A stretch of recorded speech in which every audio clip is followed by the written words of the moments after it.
Subscribe कीजिए NJ शिवोहम channel को और बेल आइकन को दबाइए पामिस्ट्री से जुड़े रहस्यों को साइंटिफिक स्केल में समझने के लिए। Shambho Shankara Namah Shivaya, Girija Shankara Namah Shivaya.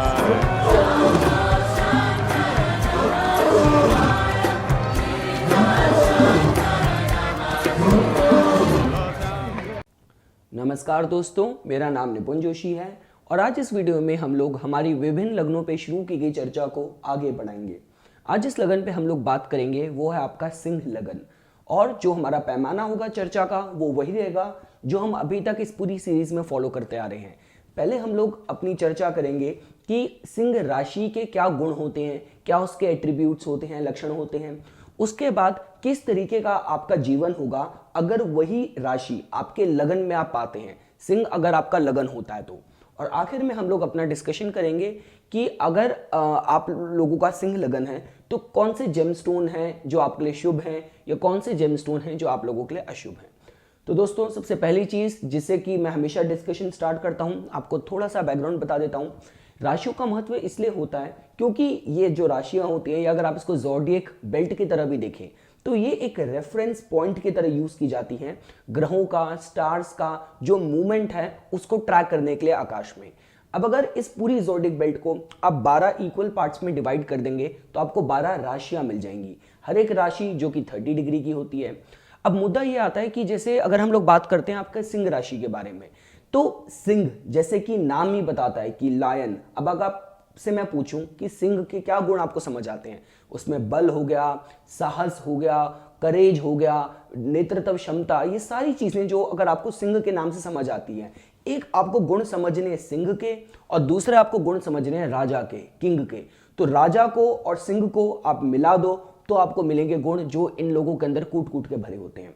अगर हम लोग फीचर्स की बात करें, सबसे पहली चीज जो नक्षत्रास इस राशि के अंदर होते हैं, क्योंकि हर एक नक्षत्र राशि में 3 नक्षत्र की एनर्जी होती है, तो इसके अंदर आप एनर्जी पाएंगे माघा की, पूर्व फाल्गुनी नक्षत्र की और उत्तरा फाल्गुनी नक्षत्र की। ये एक अग्नि तत्व की राशि है, ये एक फिक्स्ड राशि है।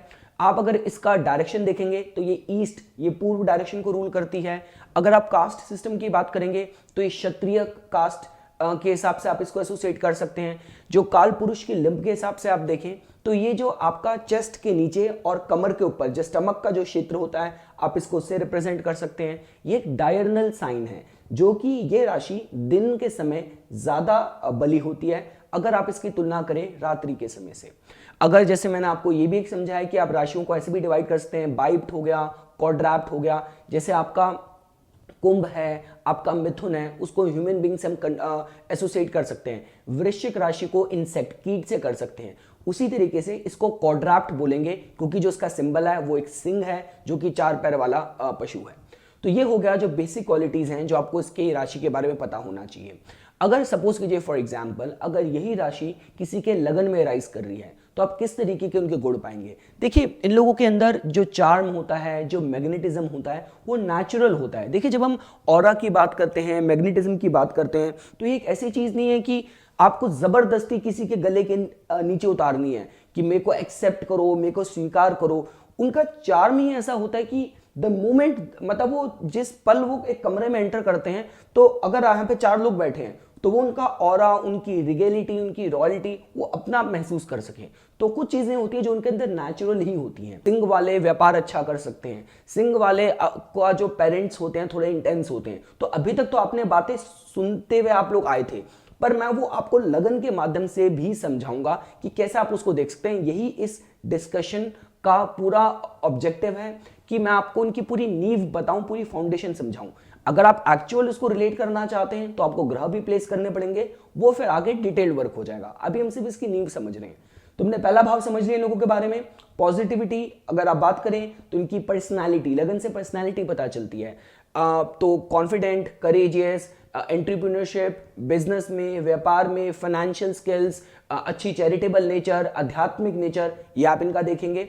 अगर नेगेटिव की बात करें तो अहम थोड़ा सा हो सकता है, क्रोधी स्वभाव थोड़ा सा हो सकता है, और अगर लीडरशिप क्वालिटी भी ज़्यादा बढ़ जाती है तो कभी कभार वो डोमिनेटिंग नेचर भी बन जाता है। तो आप ये भी देख सकते हैं इन लोगों की पर्सनैलिटी में। पर हाँ, ये लोग जब जो राजा होता है, आप एक बात समझिए, ये राशि रूल की जाती है सूर्य के द्वारा। आप मंगल की जो एनर्जीज हैं आप उससे सूर्य की एनर्जी नहीं कोरिलेट कर सकते। वो एक सेनापति का जो कि मंगल है उसका काम होता है कि लोगों को डरा के उनसे काम कराना, पर जो राजा होता है जो कि सूर्य है वो सबको एक करके चलता है, सबका सुख दुख एक करके चलता है। तो वो इनके अंदर नेचुरल क्वालिटीज होती हैं। किसी को डर से या डरा के नहीं जीतना चाहते, अपने अच्छे कर्मों से लोगों का अपने मन में दूसरों के लिए कंसर्न दिखा के, लोगों के लिए केयर दिखा के सबको जीतना चाहते हैं, सबको एक करके चलना चाहते हैं। ये इनके गुण होते हैं। अगर हम आ जाए इनके दूसरे भाव में, अब देखिए होता क्या है, जो इनका द्वितीय भाव है वहां पे आपको ऊर्जा मिलेगी बुध ग्रह की, उनकी कन्या राशि के तौर पे। अब देखिए सेकंड हाउस क्या बताता है, सेकंड हाउस आपका फाइनेंस का बताता है, सेकंड हाउस आपका किसी भी तरह की बाइंग या सेलिंग, खरीदना बेचना, जो लोग व्यापार में करते हैं, या आपके फाइनेंशियल एसेट हो गया, आपकी वाणी हो गया, आपके फैमिली इन्वायरमेंट हो गया, ग्रोइंग अप जो आपको अर्ली चाइल्डहुड इन्वायरमेंट मिलता है, सब कुछ हम लोग दूसरे भाव से देखते हैं। क्योंकि वहां पे कन्या राशि है तो ये लोग बहुत इंटेलिजेंट होते हैं, फाइनेंशियल जो प्रोफिशिएंसी होती है, तो आप इस तरह से भी समझिए कि बुध इनका दूसरा भाव रूल कर रहा है, और दूसरा जो भाव रूल कर रहा है वो है 11वां भाव, एकादश भाव। वहां पे आप पाएंगे ऊर्जा मिथुन राशि की। तो अब दोनों ही भाव है हमारी पूरी कुंडली में जो सबसे इंपॉर्टेंट धन भाव देखे जाते हैं, एक तो द्वितीय भाव सेकंड हाउस और एक आपका 11th हाउस, और दोनों ही को रूल कौन कर रहा है, बुध, जो कि ग्रहिक कारक है इंटेलिजेंस का। तो फाइनेंस हो, फाइनेंशियल इंटेलिजेंस हो, उसमें बहुत एक्सपर्ट होते हैं। नेचुरल बिजनेसमैन तो ये लोग होते ही होते हैं। इसके अलावा अपनी फैमिली में भी बहुत इंटरैक्टिव होते हैं, बहुत कम्युनिकेटिव होते हैं, अच्छे वाचाल होना, लोगों से अच्छे टॉकिंग टर्म्स रखना, जो कि ये लोग चाहेंगे। तीसरी चीज देखिए, मैंने आपसे क्या बोला, राजा क्या कौन, जो बोले तो दुनिया सुने। अब द्वितीय भाव अगर स्पीच है तो 11वां भाव क्या है, 11वां भाव आपकी फॉलोइंग है, आपकी पॉपुलैरिटी है, आपका ग्रुप सर्कल है, लार्ज नेटवर्क ऑफ ग्रुप। तो ये भी होता है कि जो भी लोग बोलते हैं इनको अच्छे श्रोता लोग, इनको लोग अच्छे ऑडियंस भी अपने वर्क के लिए मिलती है, चाहे वो लेखन के माध्यम से हो, चाहे स्पीच के माध्यम से हो, पर अच्छी ऑडियंस, एक अच्छा एक लिसनर बेस अपनी स्पीच से इकट्ठा कर पाना, वो उनके अंदर क्षमता होती है। अगर हम तृतीय भाव में आ जाएं, वहां पे आपको ऊर्जा मिलेगी थर्ड हाउस में, शुक्र ग्रह की तुला राशि के तौर पे। तो तीसरा भाव किन चीज़ों का होता है, वो आपकी इच्छाओं का होता है, आपकी हॉबीज़ का होता है, आपके भाई बहनों का होता है, आपके पराक्रम का होता है, छोटी मोटी यात्राओं का होता है। तो वहाँ पे क्या होता है कि ये अपने भाई बहनों के साथ बड़ा बैलेंस करके रिलेशनशिप चलाते हैं। देखिए अब मंगल की अगर आप बात करें, मंगल का स्वभाव क्या है, अरे तू तो मेरा भाई है, तू तो मेरा भाई है, जहाँ पे भी जाएंगे दोस्त बना लेंगे, भाईचारा बहुत रखेंगे। तो काफ़ी बार ये हो जाता है कि लोग टर्म्स अच्छे से मेंटेन नहीं कर पाते, कि पहले तो इतना किसी को गले लगा लिया और एकदम से कोई बात बुरी लगी तो एकदम से उसे नीचे भी झाड़ से उतार दिया। पर इन लोगों के साथ अच्छी बात क्या होती है, इनको पता है कि एक लीडर और एक गुड लीडरशिप क्वालिटी क्या होती है, कि बैलेंस करके रिलेशन को चलाना। अगर भाई बहनों की भी बात करें तो उनके साथ रिश्ते इतने रखने हैं कि ना कोई आपके सर पे चढ़ के बैठ जाए और ना कोई आपको अपने से बहुत दूर महसूस करे। तो बहुत बैलेंस करके रिलेशनशिप चलाते हैं। दूसरी चीज, क्योंकि ये भाव आपका हॉबीज का होता है, आपकी इच्छाएं डिजायर का होता है, तो इनके साथ ये अच्छी बात होती है कि चाहे एमेच्योरली, चाहे आउट ऑफ हॉबी कोई स्किल एक्वायर करें या किसी को बहुत प्रोफेशनली भी स्किल एक्वायर करें, ये उससे उसको अपने करियर या कार्य स्थान में उससे लाभ प्राप्त करना, ये भी कर लेते हैं। और अब इसको दूसरा इस तरीके से भी देख सकते हैं कि जो इनकी हॉबी होती है अगर उसको सिंसियरली फॉलो करें तो उससे इनको यश कीर्ति भी मिल सकती है। क्यों? क्योंकि जो शुक्र है, जो दूसरा ग्रह रूल कर रहा है, वो है आपका दशम भाव। तो दशम भाव होता है आपका फेम का, आपके यश का होता है, आपकी पब्लिक इमेज का, आपके कार्यस्थान का भी होता है। तो आप ऐसे देख सकते हैं कि अपनी स्किल से रिकॉग्निशन प्राप्त करना या अपने प्रोफेशन में उस स्किल को यूज करना। अब अगर हम लोग आ जाएं इनके चौथे भाव में, अब देखिए यहाँ पे आपको ऊर्जा मिलती है मंगल ग्रह की। मंगल ग्रह इनके लिए योग कारक हैं, क्योंकि चतुर्थ भाव जो कि केंद्र भाव है उसको रूल कर रहे हैं, और एक जो धर्मा भाव है नवम भाव उसको रूल कर रहे हैं। पर यहाँ पे देखिए ट्विस्ट एक और ये भी है कि दोनों ही भाव, चतुर्थ भाव होता है माँ का और नवम भाव होता है पिता का, तो दोनों भाव की जो रूलरशिप हो गई है वो तो चलेगी मंगल ग्रह के पास। तो आप पहली चीज मैं आपको पॉजिटिव बताऊं तो आप ऐसे देख सकते हैं, हनुमान जी की उपासना, मंगल के उपाय अगर आप करते हैं तो आपके द्वारा आपके माँ बाप को उनकी सेहत, उनको सुख मिलना, आप ऐसे देख सकते हैं। मैं आपको पूरा लॉजिक से समझा दिया। दूसरी चीज़, माँ बाप से टर्म्स थोड़े से इंटेंस होना, आप ऐसे भी देख सकते हैं। और तीसरी चीज देखिए बात की जाए, क्योंकि चौथा भाव होता है आपका संतुष्टि का, मेंटल पीस का, मेंटल स्टेबिलिटी। इंस्टेबिलिटी तो वैसे थर्ड भाव से देखते हैं, पर चतुर्थ भाव से सेटिस्फैक्शन, कंटेंटमेंट, संतुष्टि, पीस ऑफ माइंड हम चौथे भाव से देखते हैं। और अब वो पीस ऑफ माइंड के लिए अगर इनको नवम भाव, इनको यात्राओं की तरफ जाना पड़े, धर्म की तरफ जाना पड़े, कोई गुरु अपनी लाइफ में इनको जरूरत पड़े, तो उसमें भी संकोच नहीं करते। पर हाँ, असली जो संतुष्टि है इनको धार्मिक क्रियाकल्पों से मिलना, यात्राओं से मिलना, जिसमें खूब रुचि भी लेते हैं, आप ऐसे भी देख सकते हैं। अगर आप पंचम भाव में आ जाएंगे तो पंचम भाव में आपको ऊर्जा मिलेगी धनु की, क्योंकि वहां पे है बृहस्पति ग्रह की धनु राशि। अब देखिए पंचम भाव संतान का भी होता है, तो आप ऐसे देख सकते हैं कि अपने संतान को बहुत मॉरल वैल्यूज पे बड़ा करने की हमेशा इनकी इच्छा होती है कि मैं अपनी जो संतान है उसको पढ़ाई तो सिखाऊं, दुनियादारी तो सिखाऊं, साथ साथ ईश्वरीय क्रियाकल्पों के बारे में, जो हमारे धार्मिक स्क्रिप्चर्स हैं, हमारा रिलीजन है, उसके बारे में भी समझाऊं। आप इसको ऐसे भी देख सकते हैं।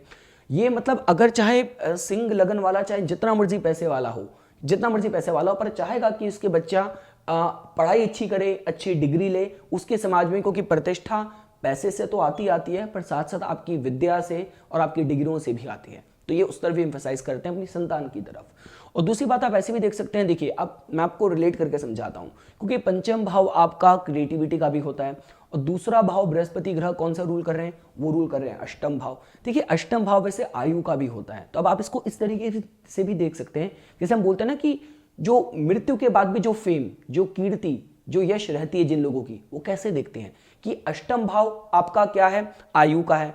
और अगर वहां पे सपोज कीजिए, वो मैं अलग कॉम्बिनेशन आपको अलग वीडियो देके बना के समझाऊंगा उसके बारे में, कि मरने के बाद भी आपका नाम रहे तो आप कैसे जान सकते हैं। पर अभी जो डिस्कशन है वो इस बात पे है कि जो पंचम भाव से जो क्रिएटिविटी है, अगर जो इसको क्रिएट करते हैं, इसको प्रोड्यूस करते हैं, और अष्टम भाव हो गया चाहे आयु के हिसाब से, तो आप ऐसा देख सकते हैं कि इनके पास ऐसा पोटेंशियल होता है कि ऐसी क्रिएटिव चीज प्रोड्यूस करें कि जो अनंत काल तक, जो एक बहुत टाइम तक जिसका इंपैक्ट रहे, दुनिया में उसका असर रहे। आप इसको ऐसे भी देख सकते हैं। देखिए मैं एडवर्टाइजिंग में मेरे काम करा है, हमारे तो जो मतलब लेजेंड जो हमारे जिनको बहुत गुरु मानते हैं एडवर्टाइजिंग का, पीयूष पांडे, मैं तो उन सर के साथ भी काम करा है। आज के डेट में जितने मर्जी ऐड बन जाए, पर भारत के जो शुरुआत के जो ऐड थे, जो आपका फेविकॉल का मजबूत जोड़ है, जो दूरदर्शन के ऐड थे, वो तो रह ही जाएंगे। आप उनका तो एक लाइफ लॉन्ग असर रहेगा हमारे इंडियन मीडिया में, जो उसको आप भूल ही नहीं सकते। तो ऐसा कुछ अच्छी क्रिएटिविटी देखना जो कि इनके जाने के बाद भी बहुत लंबे समय तक जिसका असर रहे, आप ऐसे भी देख सकते हैं।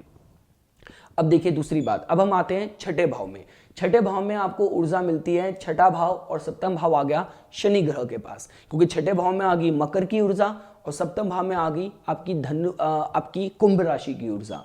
अब देखिए शनि ग्रह का जहां भी इन्वॉल्वमेंट होता है, जहां भी उनकी राशियां होती हैं, तो आप ऐसा समझिए कि उस भाव से रिलेटेड आपको ऋण है जो इस जन्म में चुकाने हैं, या फिर शनि ग्रह जहां भी आपकी पत्र में प्लेस्ड होंगे, उस एस्पेक्ट को लेके आपकी बार बार इस जीवन काल में परीक्षा ली जाएगी। तो आप ये देख सकते हैं, देखिए क्योंकि ये लोग नेचुरल बिजनेसमैन तो होते ही हैं, पर क्योंकि छठा भाव होता है आपका शत्रु का और सप्तम भाव होता है पार्टनरशिप का, तो ये भी देखा गया है कि इन लोगों के लिए थोड़ा सा जब बिजनेस पार्टनरशिप में पड़े तो थोड़ा सावधानी ये खुद भी बरतते हैं। मतलब इनके मन में थोड़ा सा रहता है कि या तो मैं खुद अपना काम करूं, और अगर पार्टनरशिप में करूं तो पूरा सोच विचार करके, पूरा चीज़ों का असेसमेंट करके, सामने वाले की प्रोफाइल पूरी स्क्रूटनाइज करके उसके बाद उसमें उतरें, तो ये इनके लिए अच्छा रहेगा। और ये खुद उनकी मानसिकता भी इस तरह की होती है। सप्तम भाव में आ जाइए, तो जैसा कि बहुत बार बोला है, कर्क लगन और सिंह लगन के लिए ये रिकमेंडेड होता है कि जब शादी करें तो 28 या 30 तक एक अच्छी मैच्योरिटी आने के बाद करें, और अगर शादी जल्दी हो गई है, समस्याएं चल रही हैं, तो थोड़ा पेशेंटली उसको समय दें खुद ठीक होने का, क्योंकि यही शनि ग्रह का कारक होता है। वो हमारी परीक्षा लेते हैं और चीज़ें थोड़ी डिले करते हैं। इस तरीके से आप देख सकते हैं। पर हाँ, इनको जो पार्टनर मिलता है, पार्टनर इनको थोड़ा सा कम्युनिकेटिव, फ्रेंडली, इंटरैक्टिव, साइंटिफिक सोच रखने वाला, ऐसा इनको पार्टनर मिलता है। अगर हम अष्टम भाव में आ जाइए, तो अष्टम भाव में देखिए अब अच्छी बात क्या हो रही है अष्टम भाव से, आप ये देख सकते हैं कि बृहस्पति ग्रह की ऊर्जा आ रही है वहां पे मीन राशि के तौर पे। तो ये लोग बृहस्पति ग्रह अपने में ही धर्म का कारक है, ज्ञान का कारक है, और बृहस्पति ग्रह रूल भी इनके दो इंपॉर्टेंट हाउस करें। पंचम भाव होता है आपका मंत्र सिद्धि का, योग का, और अष्टम भाव जो कि होता है आपका ऑकल्ट का, ये सारी गुप्त विद्याओं का। तो अगर ये गुप्त विद्याओं में इंटरेस्ट रखते हैं, योग में, इन चीज़ों में रुचि रखते हैं, तो बहुत अच्छा कर सकते हैं, आप इस तरीके से देख सकते हैं। अब हम लोग आ जाते हैं इनके नवम भाव में। नवम भाव में आपको ऊर्जा मिल गई आपको मेष राशि की मंगल ग्रह के तौर पे। तो आप ये देख सकते हैं कि ये लोग किसी भी तरीके का आपका जो रिलीजियस परस्यूट है उस पर इन लोगों का जो एटीट्यूड होता है, आप थोड़ा इसको एनर्जेटिक एटीट्यूड पाएंगे। मतलब ऐसा नहीं कि अगर इनको कोई धार्मिक यात्रा करनी है, कोई गुरु बनाना है, तो ये उन लोगों की तरह नहीं कि जो बहुत सोचेंगे कुछ करेंगे। ये एकदम नहीं, अगर इनको कोई चीज़ स्ट्राइक करती है एकदम से उसका नियम बना लेंगे। इनको लगता है कि मुझे अमरनाथ यात्रा पे जाना चाहिए, तो 2 बार अपने मन को फिर वो नहीं करेंगे। क्योंकि देखिए, तो बहुत बार बोला जाता है, जब जो आपके दिमाग में अच्छा करने का ख्याल जब आए तो आपको उसको सेकंड थॉट नहीं देना चाहिए। क्योंकि जहां आपने सोचा कि मैं कल कर लूंगा, परसों कर लूंगा, तो शायद फिर ऐसा हो जाए कि चीजें डिले हो जाएं और बाद में आपका जो रैशनल माइंड है, आपके जो सबकॉन्शियस और जो स्पिरिचुअल माइंड है, उसको ओवर पावर कर ले। तो आप इस तरीके से देख सकते हैं। जब हम लोग बात करते हैं दशम भाव की, तो दशम भाव में ऊर्जा आ गई वृषभ राशि के तौर पे शुक्र की। तो जो वर्क फ्रंट होता है उस पे लोग बहुत स्टेबल होते हैं, फाइनेंशियल प्रॉस्पेरिटी होती है, बैलेंस्ड होते हैं। शुक्र का मतलब ही आपका रिलेशनशिप बिल्डिंग हो गया, बैलेंस हो गया, फाइनेंशियल आपका प्रोफिशिएंसी हो गया। तो उस तरीके से अपने कार्यस्थान पे ये अपने को व्यक्त करते हैं, जिसकी वजह से सफलता भी पाते हैं। और ऑलरेडी हम लोग बात कर चुके हैं कि शुक्र के पास तृतीय भाव और दशम भाव है सिंह लगन वालों के लिए, तो अपनी स्किल से भी इन लोगों को कार्यस्थान में सक्सेस मिलती है। आप ऐसे भी देख सकते हैं। अब हम लोग आ जाते हैं एकादश भाव में।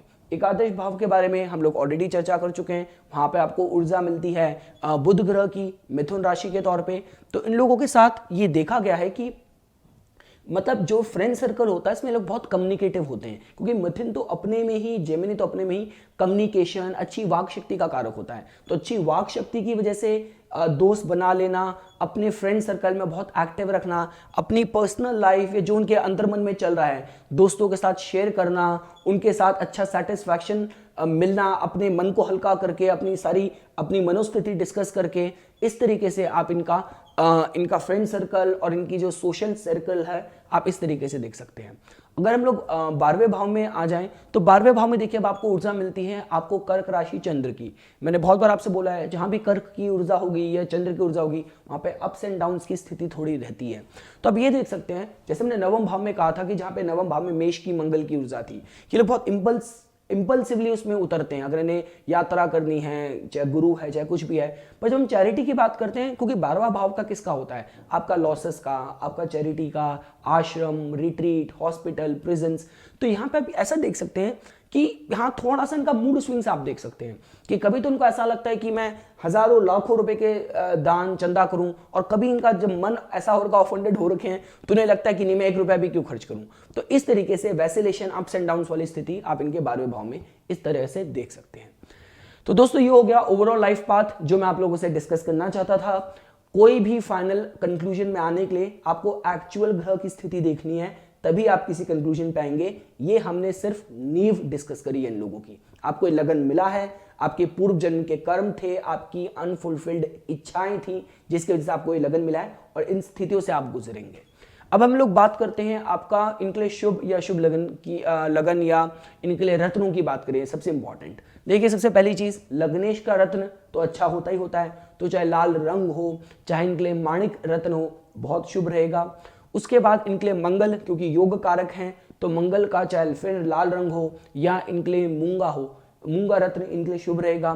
बृहस्पति ग्रह भी इनके लिए शुभ है क्योंकि उनके पास पंचम भाव की रूलरशिप है, पर चूंकि अष्टम भी इन्वॉल्व हो रहा है तो इनके रत्न थोड़े सावधानी से पहने, पर फिर भी पीला रंग और पुखराज आप इनको रिकमेंड कर सकते हैं। और जो रत्न इनके लिए ठीक नहीं है वो एक तो शनि का रत्न है, क्योंकि छठे भाव की रूलरशिप आ गई, तो शनि ग्रह का नीला रंग इनको सोच समझ के अपने लाइफस्टाइल में ऐड करना है, या फिर चाहे राहु का गोमेद हो चाहे केतु का लहसुनिया हो, इनको सोच समझ के और विश्लेषण करके कुंडली का इसको अपनी लाइफ में धारण करना है। तो ये कुछ बातें थी दोस्तों जो आज मैं इस वीडियो में आप लोगों के सामने सिंह लगन के बारे में प्रस्तुत करना चाहता था। इसी तरह की वीडियोस की समय समय पे जानकारी प्राप्त करने के लिए कृपया करके मेरा यूट्यूब चैनल सब्सक्राइब कीजिए और मेरा फेसबुक पेज लाइक कीजिए। धन्यवाद। चिदानंद रूप शिवोऽहं शिवो